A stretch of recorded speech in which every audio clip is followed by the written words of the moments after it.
Talking Point with Sarah Carey on Newstalk 106 to 108. Good morning. Willingly he went to his death, only to rise so he could be the saviour of mankind. The story of Jesus Christ has inspired billions of people throughout time and across the world. Are we hardwired to believe in resurrection? And if so, is it an evolutionary advantage, or does this denial of death prevent us from leading a full life? In studio, Father Peter McVerry, Michael Nugent, chairman of Atheist Ireland and co-writer of Aikino, and Patricia Casey is a professor of psychiatry at the Mater Hospital and UCD. Patricia, I might start with you. And you know, resurrection has been a common feature of humanity. And as I said, I was up at Newgrange, 5,000 years old, and presumably those people would have had, we can only speculate, obviously some kind of resurrection story going on that would have been connected with the sun and the seasons and all of that. So where does Jesus fit into that? Well, I think unlike Newgrange and the Greek gods and the Roman gods, there's a long philosophical tradition exploring Christianity and the faiths that have stemmed from the Abrahamic traditions. There's a long philosophical and theological tradition exploring them, and so they have been subject to much scrutiny and debate and discussion and consideration. I think unlike the ancient gods like Zeus and Eros and all those other gods who had their day but faded very quickly. I think that's the difference. Obviously, for me personally, as somebody who tries to be a Christian as best I can, Jesus is a very important figure that I turn to. And interestingly, most of the world are still religious, believe in a personal God, even still. And that surprises some people, that God is still such an important part of people's lives. And why do you think it has been so enduring? You could say, is it because it's true, or is it because there's some kind of evolutionary or personal benefit to believing it? Well, there are a number of explanations, and of course nobody knows for certain whether God exists or not. One is that it may be true. The other is that it serves a purpose for human beings. It helps people. It helps people particularly at time of difficulty and tragedy and sorrow in their lives. It gives people hope. It may well serve some evolutionary benefit as well, in that as a social group, we know, for example, that people who attend church are more generous and give more to charity and volunteer more. So in the long term, it's possible that it helps communities in that way. So in that sense, it helps it helps social capital. It's a form of social capital. So there are all kinds of reasons why it might be still so pervasive and so powerful in people's lives. Peter, just going back to that issue of comparing Jesus with the other gods that people would have believed in, what do you think is different about Jesus and, say, Osiris and Persephone and gods like that would have risen? And I don't know much about those gods.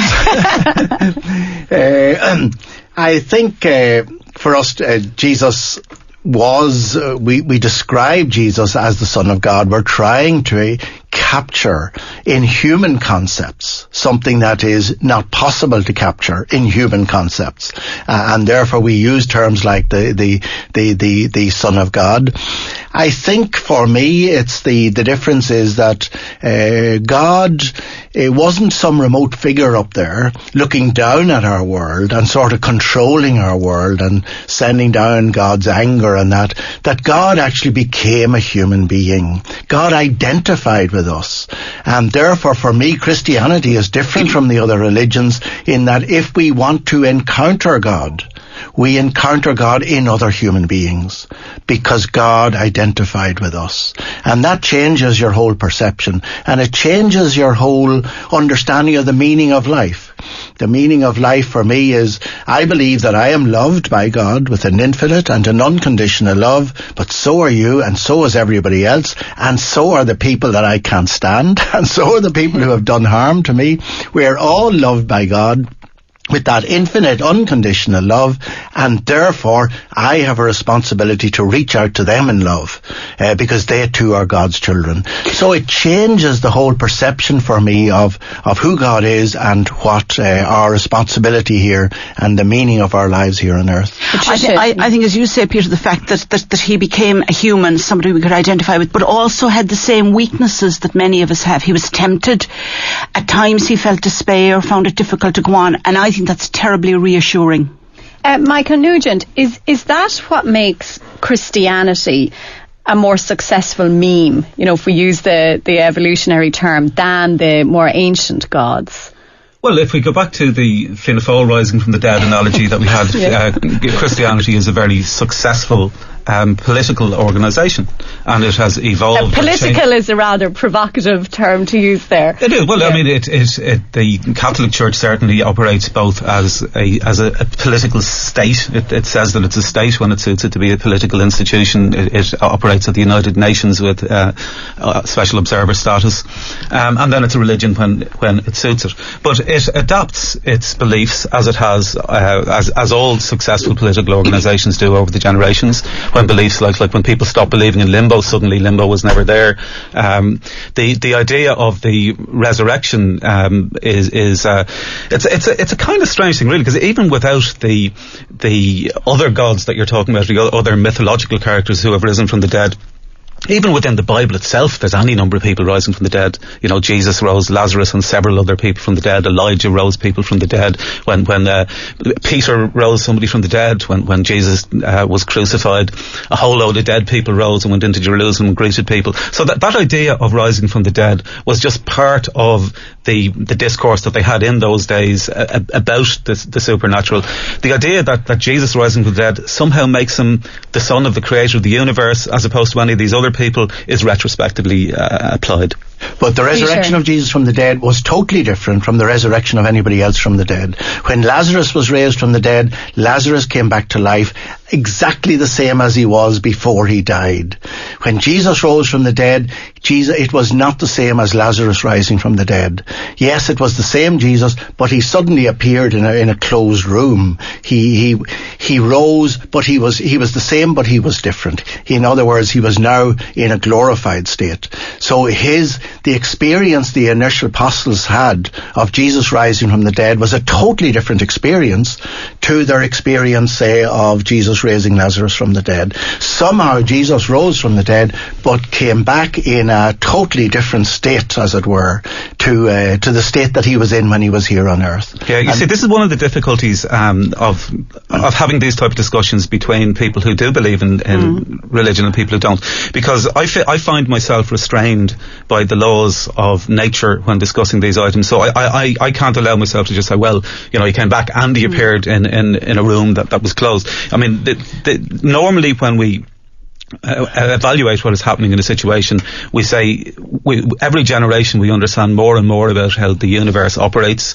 Every generation, the bits that we don't yet understand, people will ascribe supernatural or religious explanations for. But every generation, there is a constant stream, 100% one-way direction stream of religious explanations for phenomena being overtaken by natural explanations. There's nothing going in the other direction. So whatever we discover about these things that we don't yet understand, it's far more likely that it'll be a natural explanation. That's a good point, Peter. The more we know, the more we have to reduce the religious aspect of our belief. Yeah, I'm not hung up on the historical authenticity of the Gospels. I think the Gospels are trying to explain an experience that the apostles had. And this was an experience unlike any other experience that they had ever had. And the only way they could describe it was in terms of resurrection. So they were trying to describe a unique experience that they had, which transformed their lives. I mean, here they were, 12 timid apostles in a room with closed doors for fear of the Jews, and suddenly they became bold, bold promoters of this gospel message of Jesus Christ, something happened. That's all we can say. Something happened, and they described that something in terms of resurrection. The death of Jesus was not the end of that of his life, and not the end of that experience, and that transformed them for the rest of their lives. Patricia, isn't that the bottom line here, that whether you believe in the resurrection of Jesus or that all of us will have a life after death, we have this compulsion to believe in immortality? We have to. I'll answer that in just a moment, but just to comment on what Peter is saying. The Bible is a storybook. And it's not, every word in it isn't meant to be taken literally. That's why we have a tradition of theology that is built up around it. I mean, it's only some of the very fundamentalist faiths that accept verbatim, word for word, what the Bible says. So I just want to make that point. In relation to our need to believe, I think that there is a need to believe for a variety of reasons. Firstly, I think the most potent reason is because we're all terrified of death, and we don't know what's going to happen after death. And so the belief, the hope, and it's more a hope, I think, for most people than a belief, because I'm not sure that anybody is 100% it's peculiar certain. Though, in a way, isn't it? Because what would be wrong if it was just the end? If you just fell asleep and that was it? Well, what would be wrong for many people would be leaving loved ones behind. Would be a big, being reunited in some other place or some other state with those you love is something that I think most people would want. That's one of the things about death. The other thing is that if you believed that you just disappeared from this world, it would mean that you had been you probably had no significance in the world. So we like to think that something of us remains, a bit of us remains out there somewhere, part of our spirit, part of who we were. And I think they're the two reasons why we need to believe there is a life after death. And of course there may be a life after death. But can I suggest that there are no reasons why we need to believe, because some people don't. There are reasons why a lot of people choose or want to believe or find benefits in believing. But there is a growing number of atheists who don't believe in life after death, and who don't feel the need to believe in life after death. So it's not a universal quality that all humans have. Michael, you lost your wife, so you've had to address these issues very directly. Will you tell us a little bit about that? Well, my wife was diagnosed with terminal cancer a few years ago, and she died 2 years ago. And she, first of all, she wasn't afraid of dying. She wasn't religious. She was one of those strange Irish sort of people that considered herself a Church of Ireland member because that's what she grew up in, but she didn't believe in God, which I think is quite common for a lot of Irish people. But Tom Inglis calls it belonging without believing. Exactly. Yeah. It's a kind of cultural thing. But she didn't believe in God. She didn't believe in life after death. And when she knew that she was going to die, she and I, well, first of all, we both kind of just decided we're going to stop working and spend the rest of her time that we had together.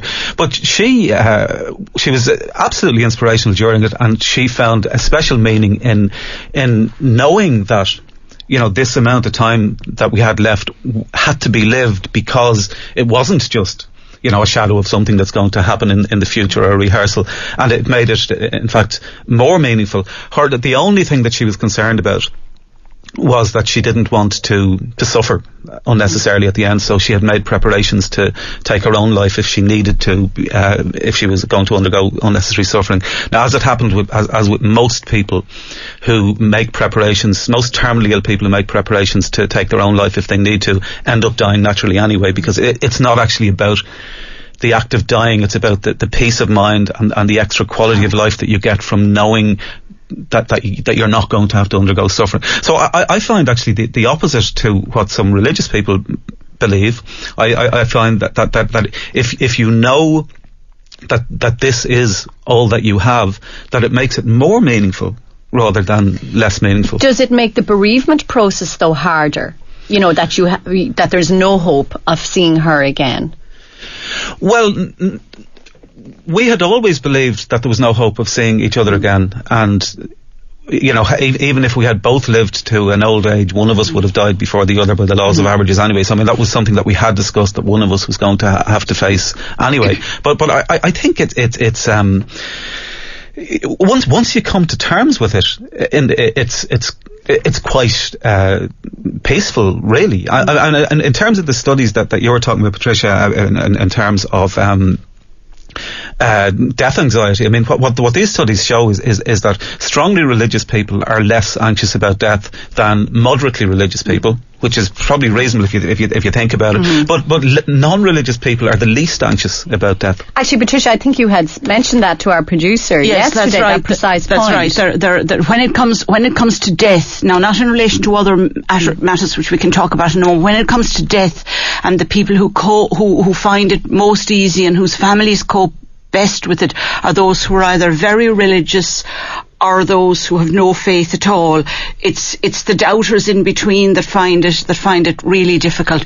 But in relation to other aspects, there is very strong evidence that a belief in God, and particularly a public engagement with religion, i.e. church attendance, Bible, public prayer, that kind of thing, has an effect on mental health and has a very positive effect in reducing the risk of depression. If people do get depressed, it tends to reduce the severity. But that's quite a utilitarian argument. Now, I think it's a very strong one.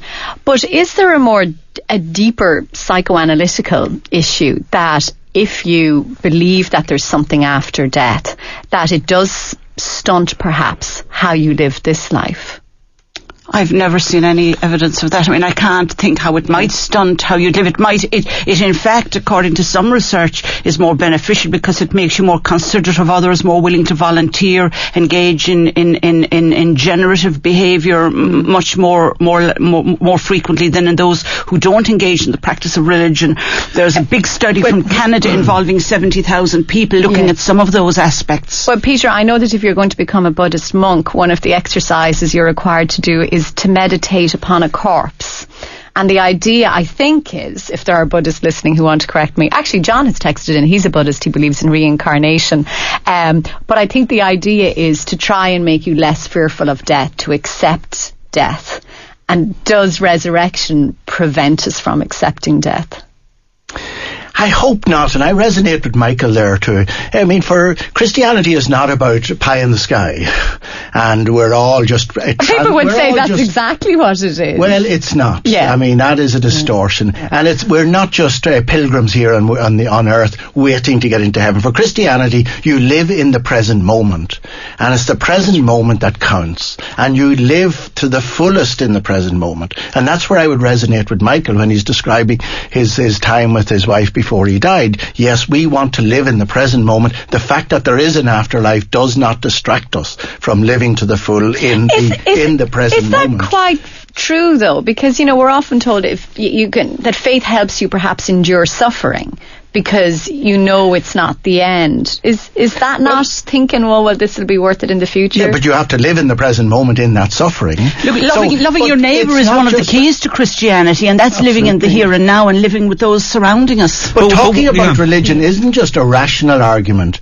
I mean, I pray every day. I believe that I have a personal relationship with a God and with Jesus Christ, and that's very important to me, very important. So it's not just a rational argument. It's something that, for me, there is a relationship there that I believe in, that is very important to me, and that grounds for me also my faith in God. Yeah, I just want to say something. In terms of the utilitarian issue, I know it's a slightly separate issue, but it's more complex than simply some psychological benefits.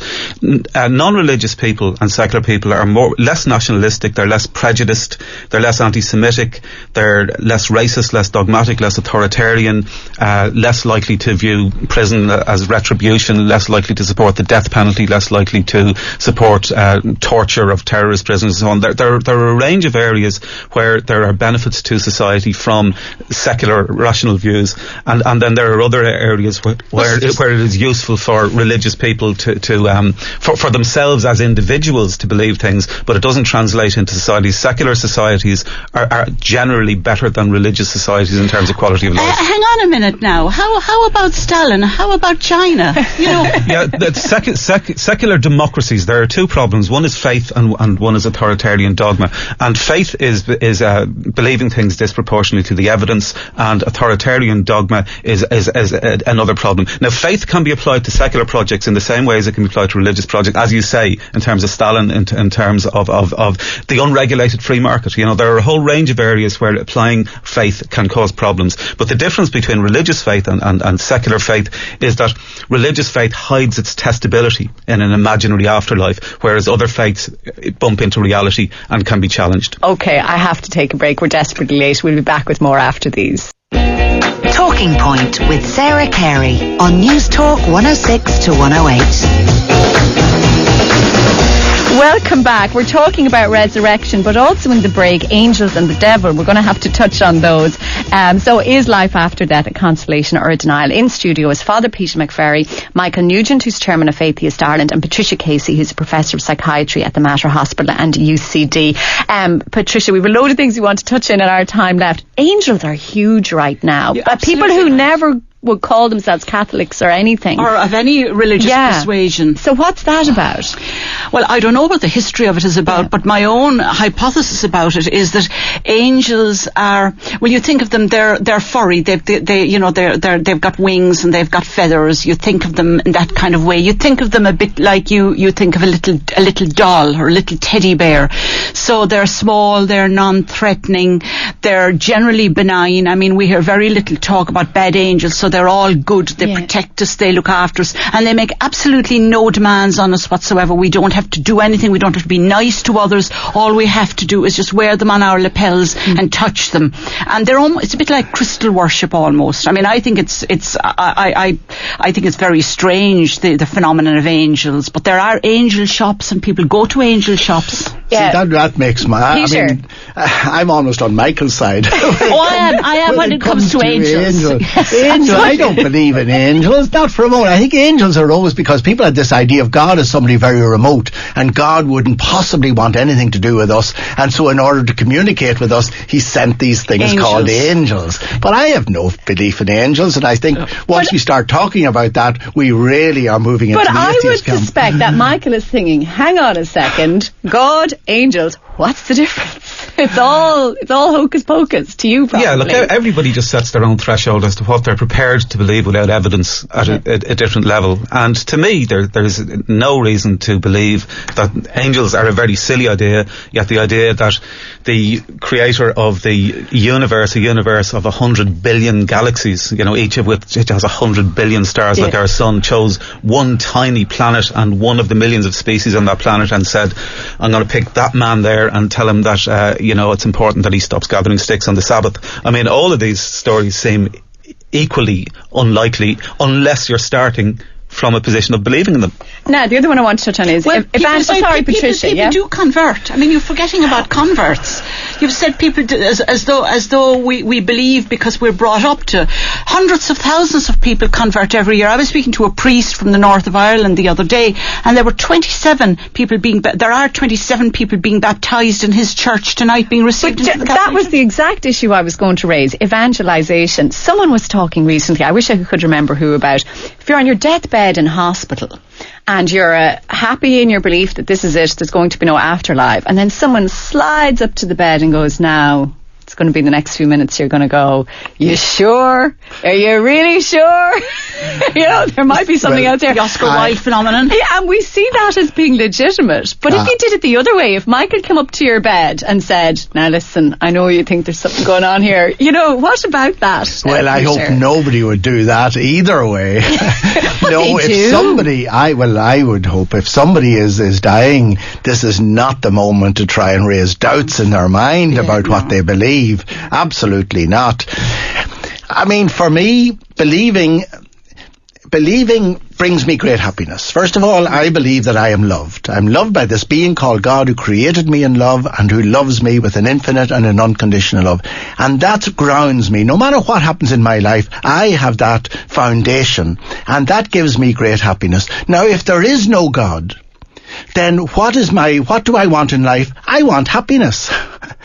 And believing in God brings me happiness, and therefore for me it's a perfectly rational thing to do. But what obligation are you under to persuade others of that None belief? whatsoever. I absolutely respect other people's beliefs, and I am not in the slightest bit interested in trying to persuade them against their will that their beliefs are mistaken. So, Michael, on that issue of evangelising, so you're comfortable and happy in your beliefs. Do you feel a need, you seem to because you're in this advocacy group, to persuade others not to believe as well, even though it may be a consolation for them? Well, it's not so much persuading other people what to believe. I mean, what we would promote is reason. And an analytical and evidence-based approach. Why would you take away the consolation of others? Well, I don't really mind what people believe if it helps them to, get through the night, and that's, that's fine.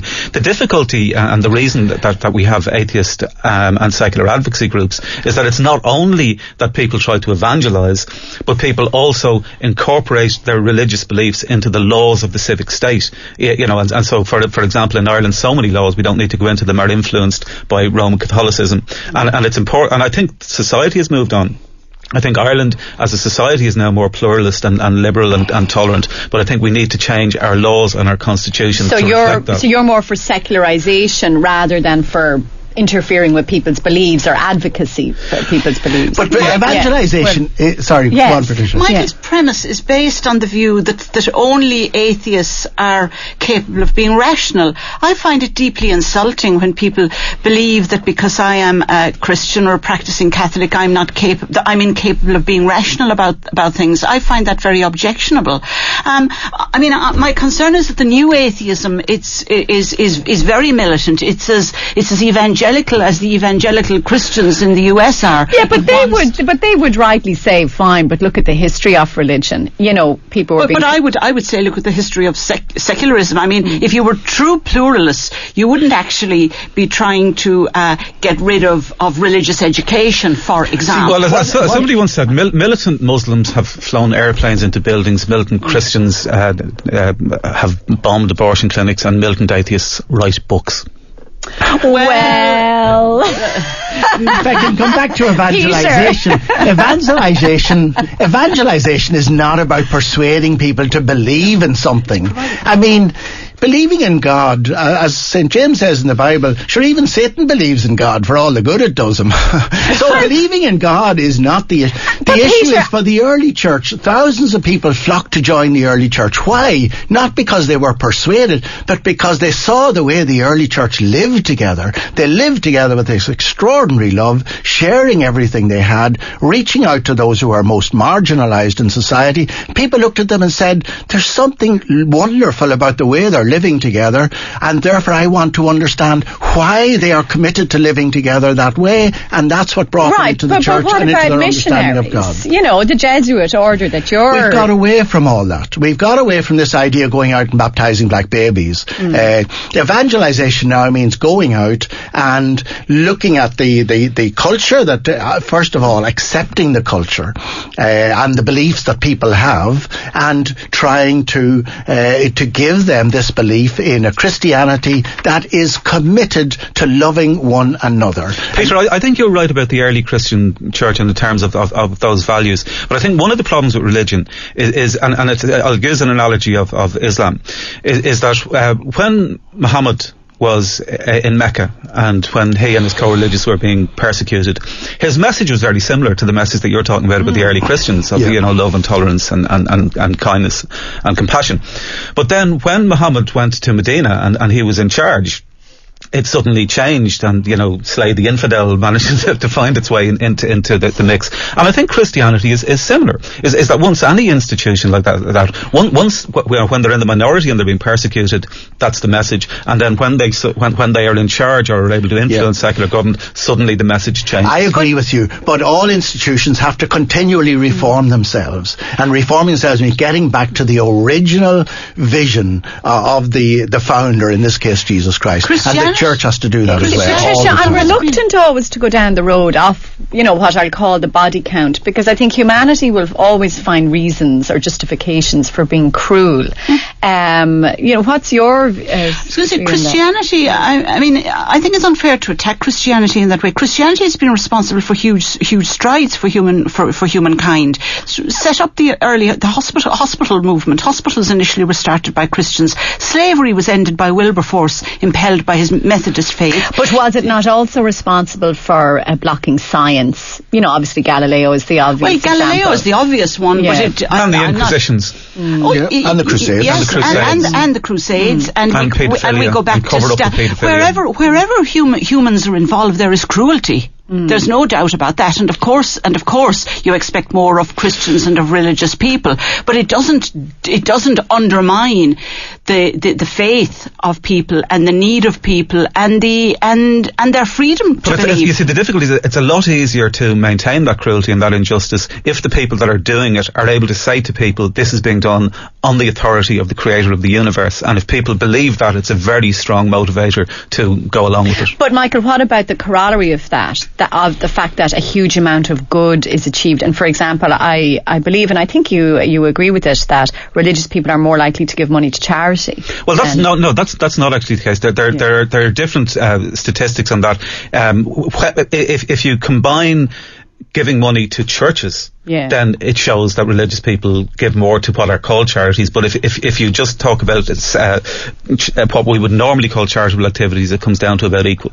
Okay, well look, I'll give you the last word. Actually, someone has texted in saying, Michael, I had faith that Manchester United would win the 1999 Champions League final even 3 minutes from the end at a goal down, despite 90 minutes contrary evidence. Well, I still have faith that Bohemians will win the Champions League at some stage. Well, we all have our hopes and myths. I might leave it at that. It's one for another day. I definitely think. Peter McVerry, Patricia Casey and Michael Nugent, many thanks for coming in this morning. When we come back, Kevin Myers, Musical Heirlooms. Join the conversation on Facebook or Twitter at newstalk.ie.